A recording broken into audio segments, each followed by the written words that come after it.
আমি শর্মিষ্ঠা। প্যানাসোনিকের কিছু smart features নিয়ে, প্যানাসোনিক ওয়াশিং মেশিনের কিছু স্মার্ট ফিচার্স নিয়ে আপনাদেরকে বলতে চাই।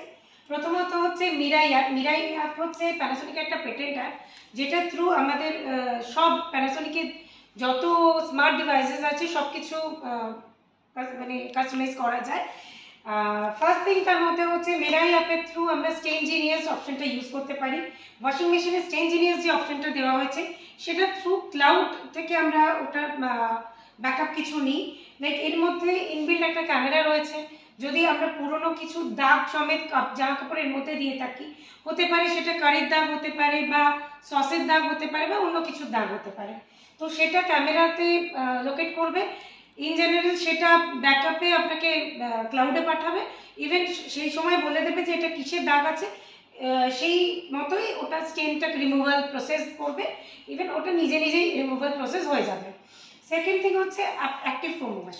অ্যাক্টিভ ফোম ওয়াশ কী হয়, প্রথমত হচ্ছে আমরা আগেকার দিনে কি করতাম, হাতে করে বালতিতে একটা সাবানের ফানা ক্রিয়েট করতাম, এবার সেটা দিয়েই আমরা খুব ভালোভাবে জামা কাপড়টা ওয়াশ করা যেত। তো ওয়াশিং মেশিনের ক্ষেত্রে সব ব্র্যান্ডে সেটা হয়ে থাকে না, বাট প্যানাসোনিকের একটা ইউনিক ফিচার্স অ্যাক্টিভ ফোম, যেটাতে একটা অ্যাক্টিভ ফোম ক্রিয়েট করা হয়, আর সেটার থ্রু যে জামা কাপড়টা কাচা হয় সেটা অনেক বেশি ফাইন কোয়ালিটির জামা কাপড় কাচা হয়, জাস্ট বিকজ অফ যে ফোমটা থাকে সেই ফোমটা জামা কাপড় পার্টিকেলসের মধ্যে গিয়ে ব্লাস্ট করার ফলে সেটার ওয়াশ কোয়ালিটি অনেক বেটার হয়ে যায়। থার্ড থিং হচ্ছে ডাইনামিক স্পিন। ডাইনামিক স্পিন কী করে, ডাইনামিক স্পিনে হয় হচ্ছে আপনার আগে হতো যে প্রথমে আমরা সব কিছু ওয়াশ, রিন্স প্লাস স্পিন হতো। তো এক্ষেত্রে যদি কেউ শুধুমাত্র স্পিন করতে চায় সেটাও করতে পারবে। 20% মোর স্পিন এটা হলে আপনার ওয়াশ মানে ড্রাইটাও খুব তাড়াতাড়ি হয়ে যাবে। বর্ষাকালের ক্ষেত্রে সেটা খুব সুবিধাজনক, যে বর্ষাকালে আমরা শুধু শুকিয়ে নিতে চাই, তো 20% মোর শুকালে আমরা তাড়াতাড়ি জামা কাপড় শুকিয়ে নিতে পারবো। এরপরে আসছি আমরা জেন্টেল কিজুকাই ওয়াশে। জেন্টেল কিজুকাই ওয়াশ কী হয়, এতে প্যানাসোনিকের ওয়াশিং মেশিনে জেন্টেল কিজুকাই ওয়াশের জন্য এই ধরনের একটা নেট দেওয়া থাকে। এটা ইম্পোর্টেড নেট।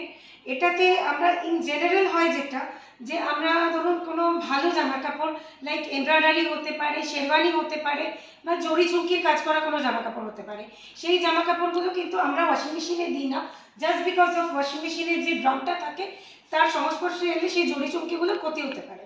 তো কিন্তু এই জিনিসটা যদি ওয়াশিং মেশিনে থাকে তাহলে সেটার চান্সেস একদমই নেই বলা চলে।